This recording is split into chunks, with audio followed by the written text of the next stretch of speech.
Hello everyone. So in today's lesson we're going to be beginning our conversation about photosynthesis. And so of course you will remember, hopefully from grades 9 and 10, how we talked about photosynthesis being an opposite process to cellular respiration. And so it makes good sense then that we talk about photosynthesis sort of along in the same time frame as we talk about cellular respiration, because there are a whole lot of connections that you'll be able to make more easily if we do things that way. So in grade 9 or 10, we learn about the cell, we learn about the organelle, the chloroplast, and the chloroplast being essential for photosynthesis as a process. And within our chloroplast, we find the chlorophyll molecule, and it is the primary light receiver, and it's going to be responsible for harnessing a whole lot of the light energy in order to produce some food, produce some sugars for our plant. So, before we begin, what I want to do is I want to take a look at a chlorophyll molecule. So that is what you're looking at here, and then we'll write a bit down later. So, as in our biochemistry unit, we saw a lot of larger molecules, and we got very good at taking a look at some of its characteristics and being able to identify it based on its structure. So when I look at this chlorophyll molecule here, I can see that it's sort of has two distinctive components, and one is the porphyrin ring, and the other is the phytyl tail. So, well, let's take a close look at this porphyrin ring for a second here. Now, the first thing I want you to notice is that it has a central magnesium atom that we need to think about, and that's one of its identifying characteristics. Another thing that I want you to notice is, can you see how it's highlighted in yellow all around the outer edge of this porphyrin ring?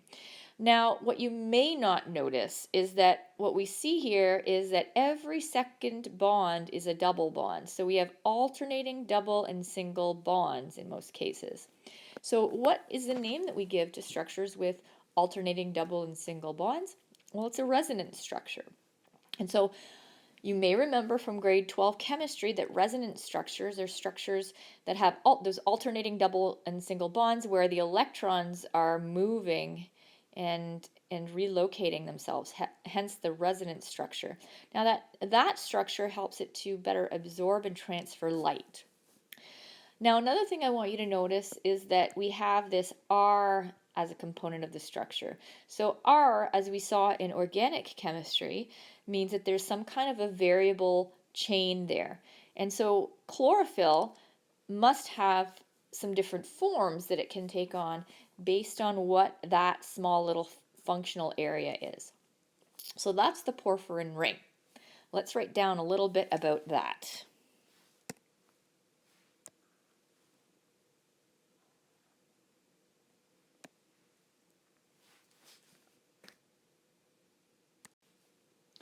The second part, of course, is this long phytyl tail, and I'm hoping that you notice that it's essentially just this non-polar hydrocarbon tail. And so you're probably wondering, well, what's the point of that? Well, chlorophyll molecules are embedded in the membrane of the chloroplast, and we're going to talk about the details of that in the next section. And so you'll remember that if we look at any kind of most membranes that we see in living organisms are going to have a phospholipid bilayer, right? So I'm just going to try to draw a little sample here of that. Right, so here's our phospholipid bilayer, and so our chlorophyll molecules are going to be embedded in that phospholipid bilayer, and how they're going to be able to do that, given our hydrophobic interior component, is the phytyl tail is going to help with that process, because of course if you look at it, it's pretty non-polar. So the function of that hydrocarbon tail, as I said before, is essentially to help it to attach to that phospholipid bilayer that we're going to see in our chloroplast. So I want to go back to talking about this variable R group now, because chlorophyll takes on two different forms that we're going to talk about, and one of them is chlorophyll A. So chlorophyll A is kind of the head honcho light absorbing pigment, and it's blue-green in color. I'm going to show you a diagram a little bit later that will kind of depict that. So chlorophyll A will have a particular functional group that we would see for that variable R chain. And then we also have chlorophyll B, which is a secondary light absorbing pigment. Just helps the plant to absorb more light than it would if it only had chlorophyll A, and we're going to talk about that as well a little bit later in the unit. So depending again on whether that R group is what it is, you will either have a chlorophyll A molecule or a chlorophyll B molecule, which is yellow-green in color. I'm going to pull up a browser here, and I'm going to pause the video, pull it up, and then we'll talk more about the differences between chlorophyll A and chlorophyll B. All right, so had we been able to be in class, what we would be doing as one of our lab experiments would be to take some spinach leaves and to create a bit of a paste out of it, an extract, if you will, and to separate the pigments in the spinach into the various light-absorbing pigments. And so that would all happen. What we would do is we would stick the extract sort of at the bottom of this absorbent paper and using a particular solvent. And based on the polarity of the different pigments, they would move up different sort of distances along this chromatography paper. So this is called a chromatography. Or a chromatograph, I should say. And we can see, you can actually just do this with black ink if you wanted to, and probably some nail polish remover, but anyway. So here you can see chlorophyll B versus chlorophyll A. Now that simple difference in that variable R group causes enough of a difference in polarity that we can see their separation on this chromatograph. And so chlorophyll B, you can see, is sort of more of a yellowy green, and chlorophyll A is slightly sort of bluish more in tinge. These are a little bit more yellow. I'm going to try to find another one because that would be more similar to what we would have seen in class. So this one right here is probably more like the one that we would see in class. Typically they're not sort of nice and even little rows, although it does happen every so often. I'm going to show you a different one actually. That one I pulled up by accident. This one here. This one's really good. So here we can see, that yellowy green and then the bluey green. There's a xanthophyll here, which is another light absorbing pigment that we'll talk about later, and carotene. So I want you to sort of bank those two terms for now because we are going to be talking about them later. But right now, I just want you to focus on chlorophyll A and chlorophyll B. So that ends our section on chlorophyll, and I'm going to pause the video and pull up the screen that will allow me to talk about chloroplasts and chloroplast structure. So as we discussed earlier, the chloroplast is that key organelle that we are going to be zooming in and looking at in our photosynthesis unit. But before we look at a big complicated diagram, I want to kind of give you a bit of an overview first. So here we go. So if we were looking at just a plant cell that we looked at under the microscope, say in earlier years, it would usually be sort of rectangular-ish in shape with a bit of, and then we would be able to see sort of the outer cell wall and then the inner cell membrane. And then, we would have probably a larger vacuole, a nucleus somewhere, and then sort of a beanish-shaped organelle with some stuff in it that would be the chloroplast. So what I'm going to do is I'm going to zoom in on that, and that's going to be the focus of what I do next. So the chloroplast is a double-membraned organism, or organelle rather, much like the mitochondria. And if you remember me discussing the endosymbiotic theory in grade 11 biology, we talked about how that double membrane is an indication of how the evolution of the plant cell came to be, or just sort of happened. And so here we go. So it's a double-membraned organelle, much like we saw with the mitochondria.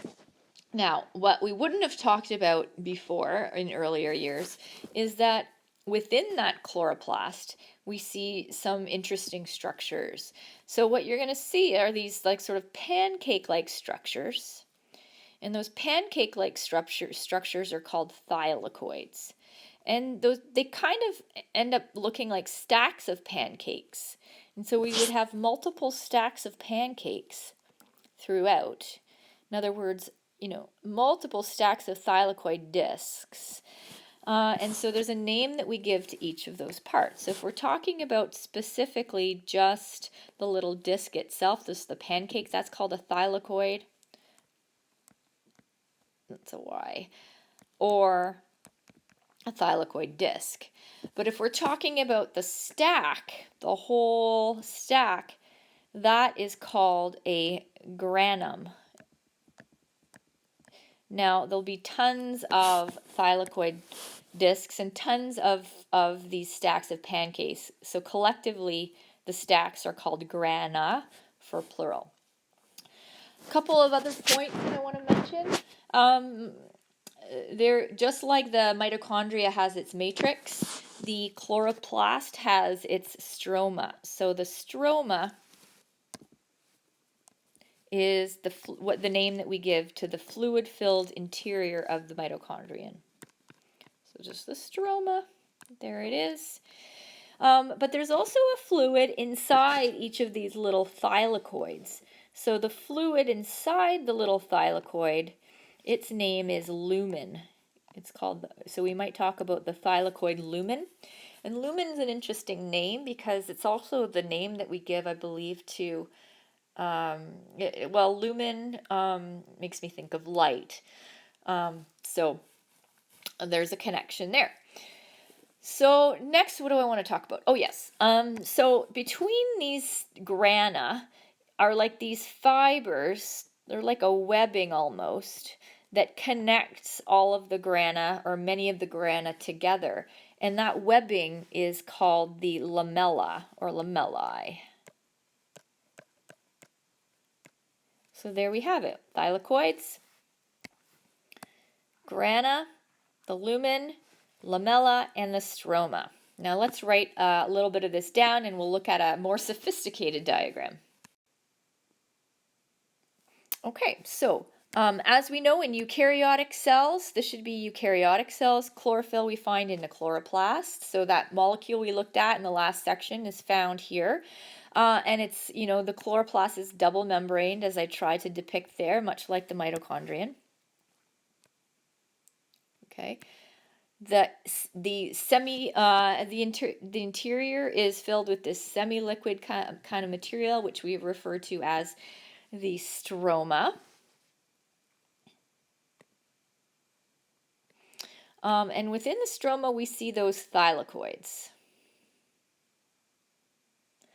Now, I want to break this down for you a little bit to give you some perspective.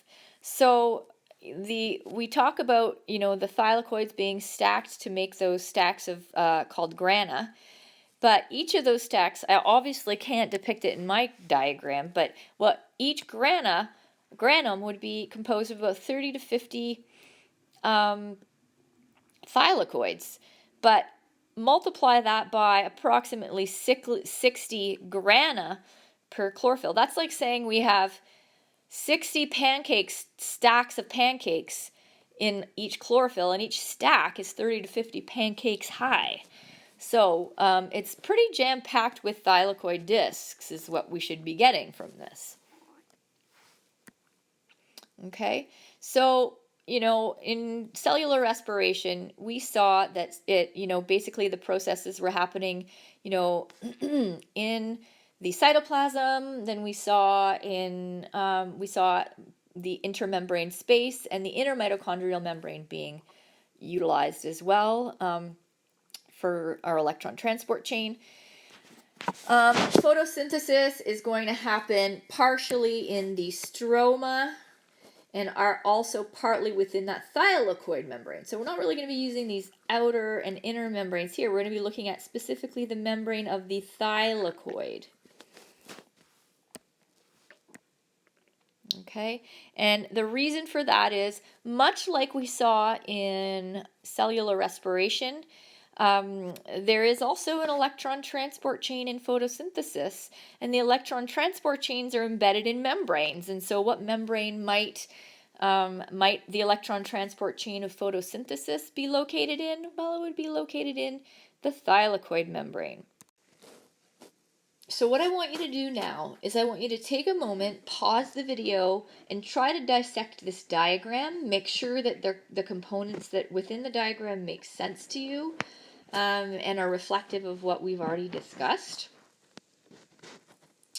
There's one point that I want to make, which is what we're seeing here in this. It looks like some sort of an X-ray or some sort of a microscope diagram.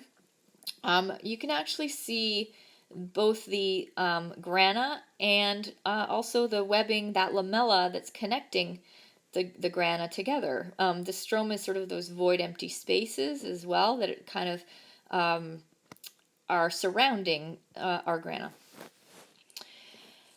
Now, as I mentioned before, our chlorophyll molecules are embedded in that thylakoid membrane. So, that membrane is where our electron transport chain is going to take place. So at this point, I want to try to connect cellular respiration and photosynthesis for you.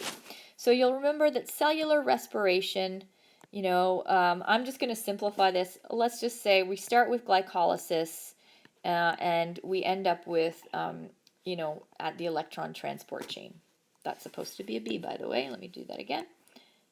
And photosynthesis and cellular respiration, as we have discussed, are reverse processes. So in a way, we can think of this as, okay, well, instead, I'm going to start with B, and I'm going to go to A.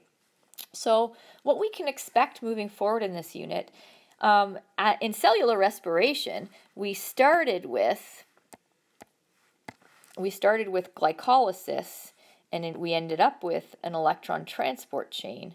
And in the middle there, we had the Krebs cycle, right? What we're going to see in photosynthesis is we're going to start off with an electron transport chain, and we're going to go through some kind of a cycle. It's called a Calvin cycle, but I'm just going to write CC for short. And then we're going to end up with a process that's sort of like the reverse of glycolysis. So I don't know, do I draw a G upside down here? I'm going to go G, but then down. So that's what we're going to see. Which is why I think it makes sense for us to talk about photosynthesis as our next unit, because you'll just be able to have a lot of the concepts fresh in your mind. So when the topic of photosynthesis comes up, many people will just sort of have in mind plants, and I think that's totally fair. But it's important to remember that there are other organisms within the various kingdoms that will also photosynthesize, and they're not plants, like algae, for instance, which some people will argue it should belong in the plant kingdom, but it's a protist. Some other protists will, like for instance, the Euglena, which has that light spot and is both auto and heterotrophic.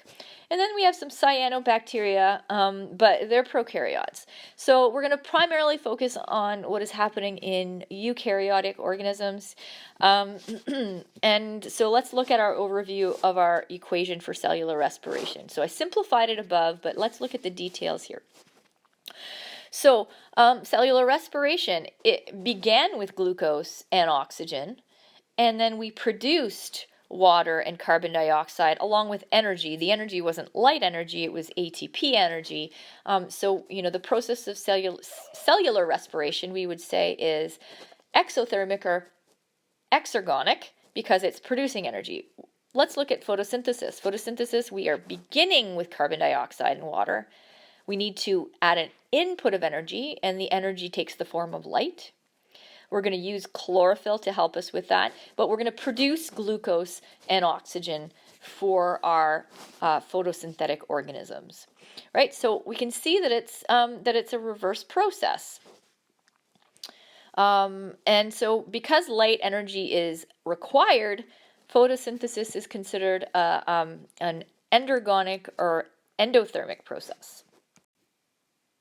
Now, what I want you to keep in mind is that photosynthesis will often not just produce glucose as a product. What we'll see produced as well, are some other simple sugars, like sucrose, for instance. So we sometimes will use just the general form of sugar to put as the product here. So remember that all monosaccharides are going to have a 1 to 2 to 1 ratio of carbon to hydrogen to oxygen. So that's all we're depicting here is that it's some kind of sugar. We don't know what kind of sugar. It could be many different types of sugars. So that's all we're going to put there.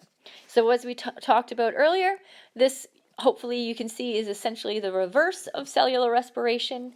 So cellular respiration ended off with an electron transport chain. Photosynthesis is going to begin with an electron transport chain. So stay tuned.